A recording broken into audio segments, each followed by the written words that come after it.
In this video, we'll continue our discussion of inference in simple linear regression by talking about inferences for beta 1 and beta 0. With beta 1, recall from a previous lecture that our estimate, b1, was calculated by taking the sum of squares of x, y, which is the sum of x minus x bar times y minus y bar, divided by the sum of squares of x, which is the sum of x minus x bar quantity squared. In general, note that the sum of squares for any variable is just that variable minus its mean squared, all added up. Note that in regression we treat the x's as constant and the y's as randomly distributed. Because of this, it can be shown that b0 is distributed as a normal, with the mean being around b1 is distributed as a normal, with the mean at beta 1. Incidentally, this is the definition of not having statistical bias, that the distribution of the sampling statistic, the mean of that distribution, is the population parameter. That's if that were not the case, that would be statistical bias. Because that is the case, this is not biased statistically. So B1 is an unbiased estimate of beta 1. Recall B1 is the sample, beta 1 is the population. And then the standard deviation of this is sigma squared sub B1. Note that the sigma squared sub B1, the variance of B1, is sigma squared divided by the sum of squares of x, and that the sigma squared hat, the estimate of the sigma squared, that's the error variance, is the MSE, the mean squared error.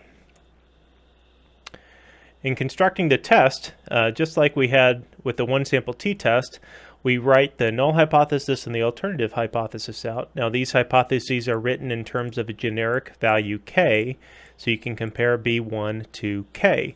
For the null hypothesis, we'd say beta 1 is equal to k, or beta 1 is not equal to k for the alternative.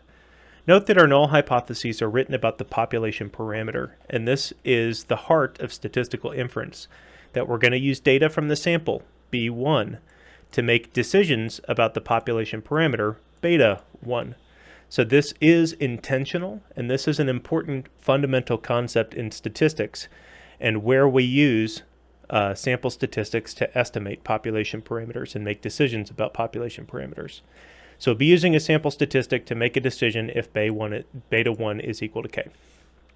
Note, though, that k is usually 0. So in our software, by default, it's going to run reports, and all of the statistical tests by default are going to be for k equal to 0. This is pretty typical.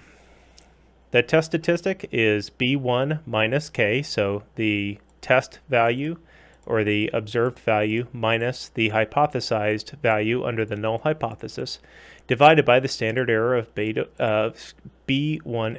where the standard error of b1 is the square root of the MSE, divided by the sum of squares of x. Now this is an important equation to get comfortable with, because the standard error is a key component for our statistical tests of the parameter.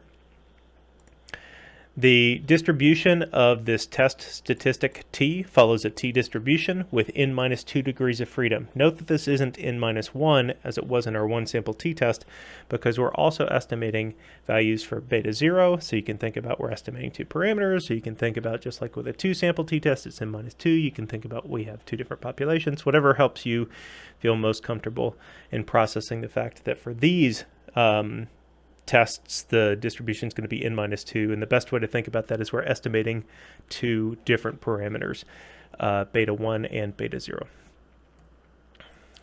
For the test, we reject the null hypothesis. For a two-tailed alternative, and again, these can be written as single-tailed alternatives if you want. We very often write them as two-tailed alternatives. But we reject the null hypothesis for the two-tailed alternative if the absolute value, remember this is two-tailed, absolute value is greater than the t-critical value, where the t-critical value is the t-distribution, 1 minus alpha over 2 for the two-tailed, and then n minus 2 degrees of freedom.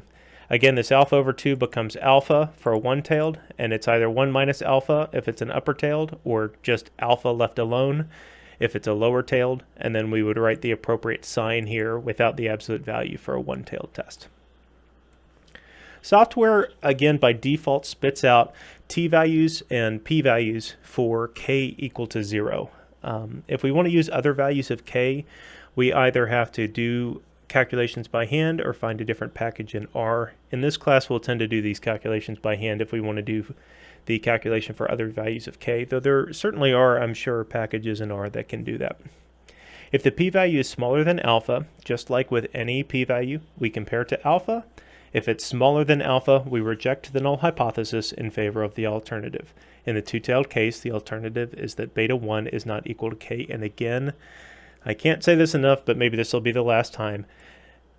We make decisions about the population parameter. That is the data, or we make decisions about the relationships between variables for all possible data in the population that our sample is representative of, not for our sample. So we don't say that the sample value is different than this value k. We can just look at the sample value and see, is it k or not? What we're making a decision about, what we're using critical values and distributions and test statistics to decide, is the population. We are looking at evidence of if the population value is different than k. And this is a really cool part about statistics, because we're making decisions about a whole ton of people that we didn't even sample. But if our sample is representative, then we can make probabilistic statements. And if the p-value is smaller than alpha, then we have enough evidence, recall, that we're not proving that the population value is different than k. We're just saying that we have enough evidence to feel confident that there's a good chance that the population value is different than k. Speaking of confidence, we can create a confidence interval for beta 1. Again, we talked about how we can generically create a confidence interval.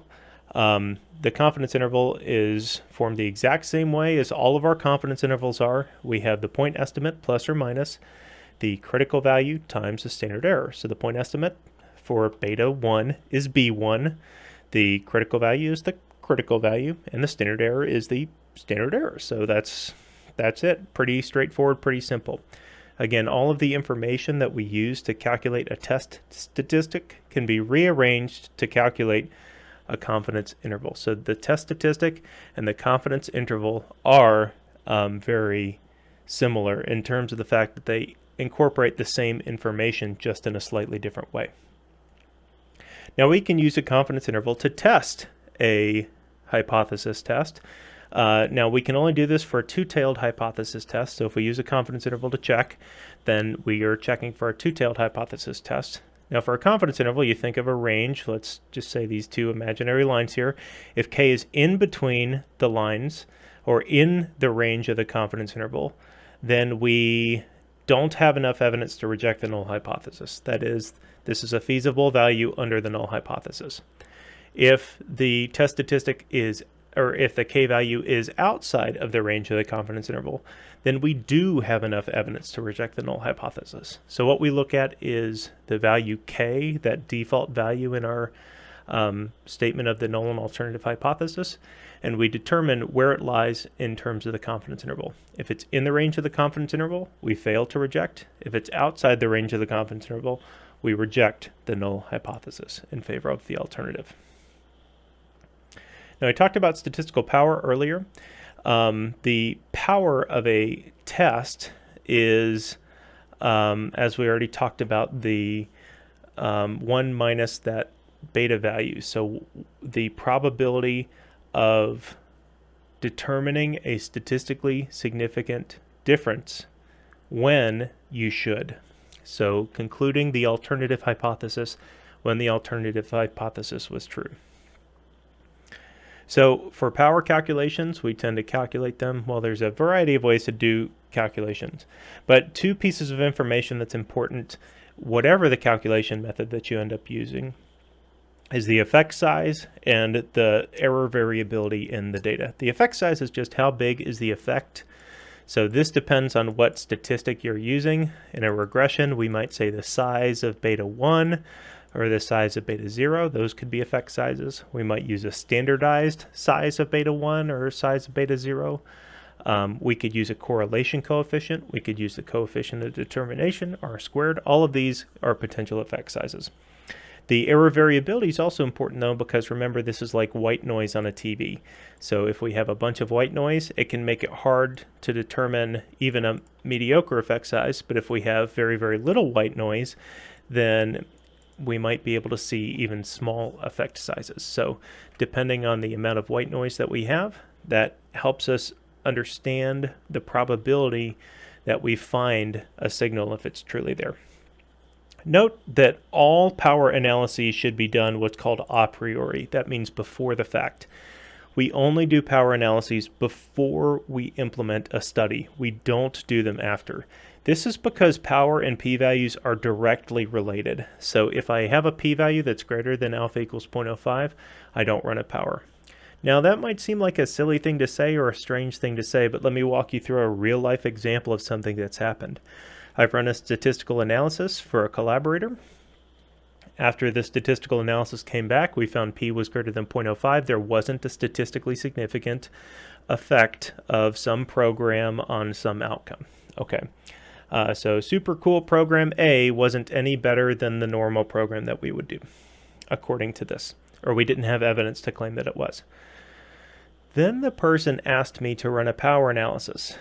And what they ended up writing with those results was power analysis indicates, and recall power analysis calculates sample size. So power analysis indicates that if we'd have had 500 participants instead of 200 participants, we would have determined a statistically significant effect.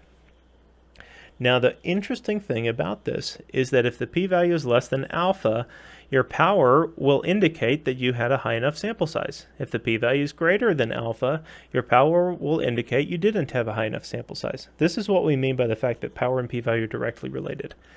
Because of this, to report both a p-value and a power analysis indicating sample size is very deceptive because it makes it seem like you're adding new information when in fact you're not. And the information that you're presenting is that this would have worked had blank happened, when in fact blank didn't happen. So you don't really know if it would have worked. Power analyses are suggestions for sample size, and when they make the most sense is to do them before the study, this a priori. What we never want to do is do them after a study in the way that I described. Now there is an exception to this. If I get done with a study and I am planning a new study, I can use the results from the previous study to estimate the sample size required for the next study. But what we do not do is after a completed study, do a power analysis and say, well, if we would have had this, blank would have happened, because that we don't know for sure to be true. So when we're calculating a difference of size d, we use a non-central t distribution to calculate the power analysis. Now, this slide you can kind of ignore if you want to. This is just some interesting backend. In addition to the alpha and the degrees of freedom, we need the non-centrality parameter, delta, which is calculated as the absolute value of beta 1 divided by sigma of b1, or the square root of sigma squared divided by the sum of squares of x. This is interesting to note, but at the end of the day, we tend to use statistical software to calculate power analyses. R can definitely do it if you want to. There's a power library or a package that you can download to do power analyses. I use a program called GPower typically because it tends to be pretty quick and not too hard or bad to use. So I tend to like GPower personally when calculating power analysis. So in this video, we've talked about inferences regarding the slope parameter, beta 1. In the next video, we'll jump into the intercept parameter, beta 0.